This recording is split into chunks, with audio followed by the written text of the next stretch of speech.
ইন্নাল হামদুলিল্লাহ ওয়াসসালাতু ওয়াসসালামু আলা রাসূলিল্লাহ আম্মা বা'দ। হাশরের ময়দানে সূর্য মানুষের 1 মাইলের মধ্যে চলে আসবে। গনগনে সূর্যের প্রচণ্ড উত্তাপে মানুষ অস্থির হয়ে হাহাকার শুরু করবে। মানুষ আমল অনুযায়ী নিজের ঘামে নিমজ্জিত হবে।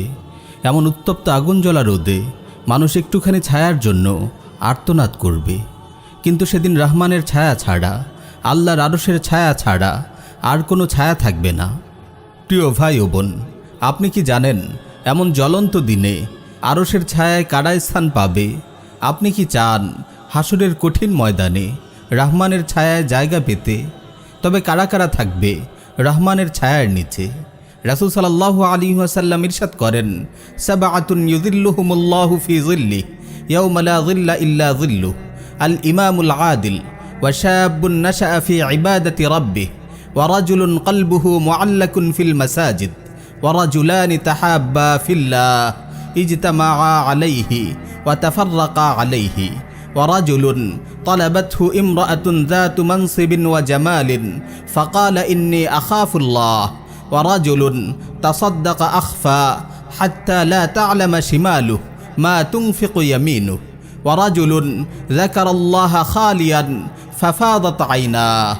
যেদিন আল্লাহর ছায়া ছাড়া কোনো ছায়া থাকবে না, সেদিন 7 ধরনের ব্যক্তিকে আল্লাহ তাআলা আপন ছায়ায় রাখবেন। 1. ন্যায়পরায়ণ শাসক। 2. আল্লাহর ইবাদতে বেড়ে ওঠা যুবক। 3. মসজিদের সঙ্গে হৃদয় জুড়ে রাখা মুমিন। 4. আল্লাহর জন্য পরস্পরকে ভালোবাসে এমন 2 ব্যক্তি যারা আল্লাহর জন্য সম্পর্ক রাখে এবং আল্লাহর জন্য সম্পর্ক ছিন্ন করে। 5. যেই ব্যক্তিকে কোনো উঁচু বংশের সুন্দরী নারী কামনা করে কিন্তু সে বলে দেয় আমি আল্লাহকে ভয় করি। 6. যেই ব্যক্তি এত গোপনে সাদাকা করে যে তার বাম হাতও জানে না ডান হাত কি সাদাকা করেছে। 7. যেই ব্যক্তি নির্জনে আল্লাহকে স্মরণ করে 2 চোখের অশ্রু ঝরায়। আমার ভাই ও বোন, হাশরের আগুন ঝরা ময়দানে আপনি কি রহমানের ছায়ায় শীতলতা পেতে চান না? আম্বিয়া ও সাহাবা পরিবেষ্টিত সেই ছায়ায় শ্রেষ্ঠ মানুষদের কাতারে শামিল হতে চান না? সৈয়দুল মুরসালিন, মুসা কালিমুল্লাহ, ঈসা রূহুল্লাহ, সিদ্দিক আকবর, ফারুক আজমদের কাফেলায় আপনি কি নাম লেখাতে চান না? সুবহানাল্লাহ, কি আছে এমন যে এমনটি চাইবে না? আমার ভাই ও বোন, এই 7 জনের একজন হওয়ার তামান্না রাখুন, সেই সঙ্গে অব্যাহত প্রচেষ্টা চালিয়ে যান। আল্লাহর অশেষ রহমতে আমাদের মাঝে এমন অনেক ভাগ্যবান ভাই আছেন যারা এই 7 ধরনের প্রতিটি ধরনেই পড়েন। চলুন এই মহা সৌভাগ্যবান 7 প্রকার ব্যক্তি নিয়ে সংক্ষেপে একটু আলোচনা করি। হাদিসে বর্ণিত এই 7 ব্যক্তির প্রথমজন হল ন্যায়পরায়ণ শাসক। তিনি কোনো দেশের শাসক হন বা শহরের কিংবা কোনো অঞ্চলের, এমনকি দায়িত্বশীল প্রতিটি ব্যক্তি এর অন্তর্ভুক্ত। কোনো প্রতিষ্ঠান কিংবা পরিবারের প্রধানরাও এই পর্যায়ে পড়ে।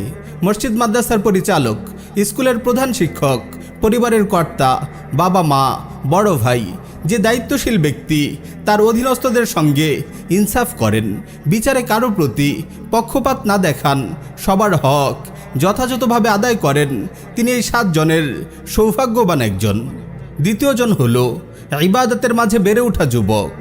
আমাদের অনেক অবুঝ যুবক ভাইয়ের ভাবখানা এমন, আর এই তো সদ্য যৌবনে পা রেখেছি, কিছু মজমস্তি না করলে কি আর চলে? কিছুদিন একটু আনন্দ করে নেই, আর একটু বয়স হলে নামাজ রোজা নিশ্চয়ই ধরব, এত তাড়াহুড়ার কি আছে?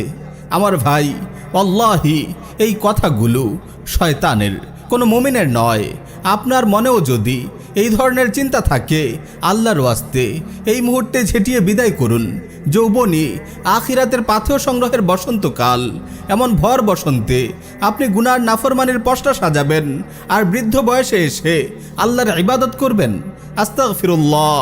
সেই যুবক বা যুবতী কতই না মুবারক, কতই না ভাগ্যবান যে দুনিয়ার ফিতনার বিরুদ্ধে কোমর বেঁধে দাঁড়িয়ে যায়।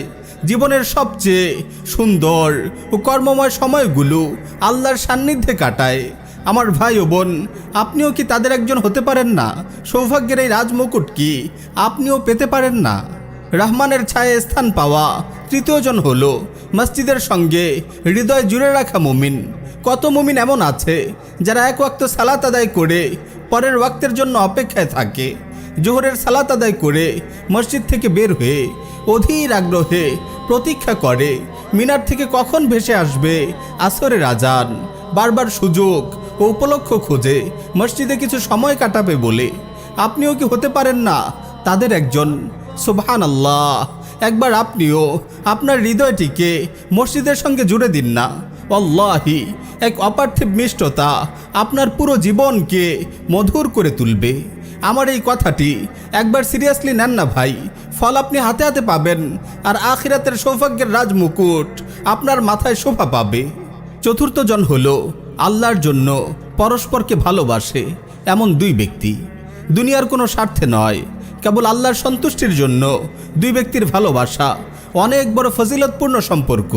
তারা হতে পারে কোনো স্কুল, কলেজ কিংবা মাদ্রাসার ছাত্র, হতে পারে একই প্রতিষ্ঠানে কাজ করা কলিগ, হতে পারে প্রতিবেশী কিংবা আত্মীয়, অথবা হতে পারে আল্লাহর রাস্তায় একই ময়দানে জিহাদরত দুই মুজাহিদ। দুই মুজাহিদের মাঝে এমন ভালোবাসার গল্প কত শোনা যায়। কথা যখন উঠল, আপনাদেরকে মুজাহিদদের পারস্পরিক ভালোবাসার একটি ছোট্ট গল্প শুনাই।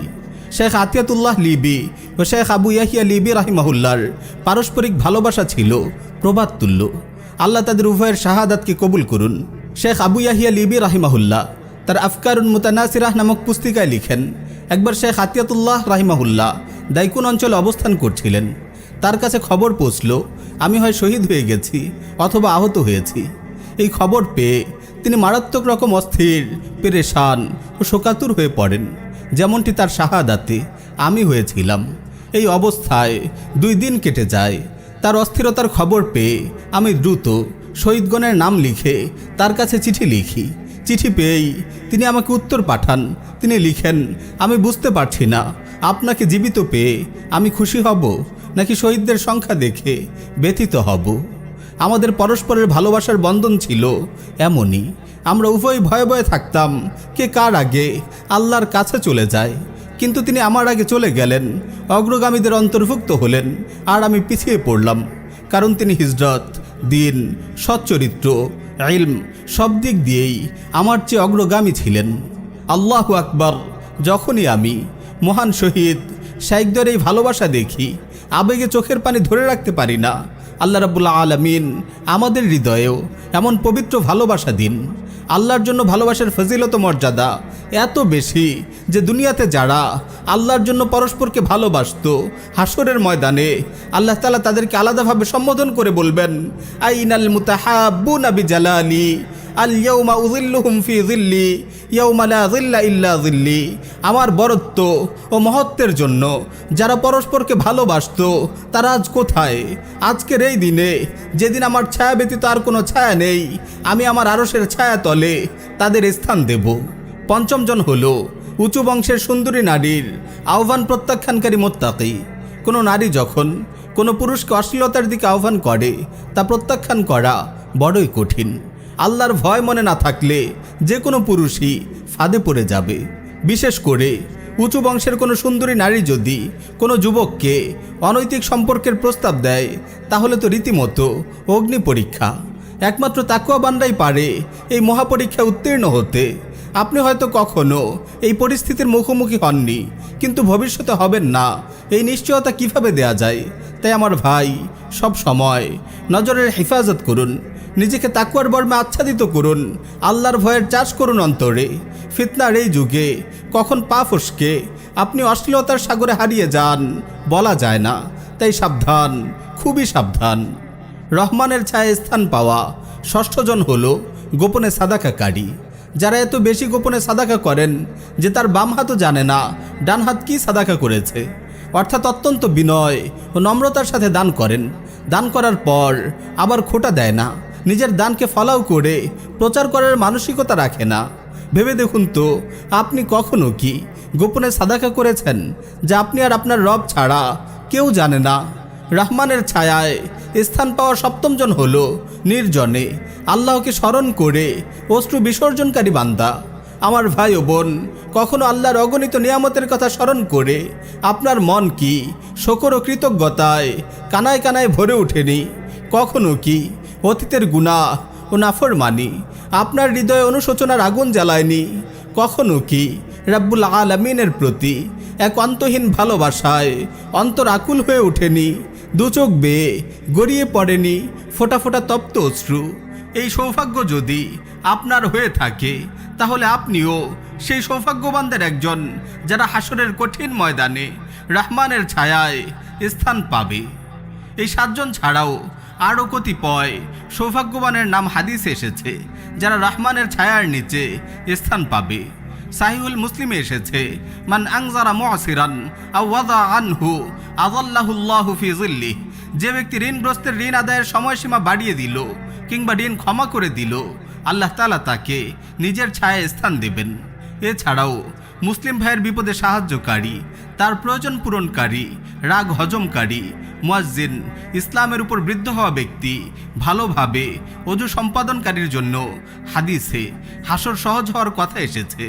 পরিশেষে দোয়া করি আল্লাহ রাব্বুল আলামিন আমাদের সবাইকে ওইসব সৌভাগ্যবানদের কাতারে অন্তর্ভুক্ত হওয়ার তৌফিক দান করুন, যারা হাসরের কঠিন ময়দানে আরশের ছায়ায় স্থান পাবে।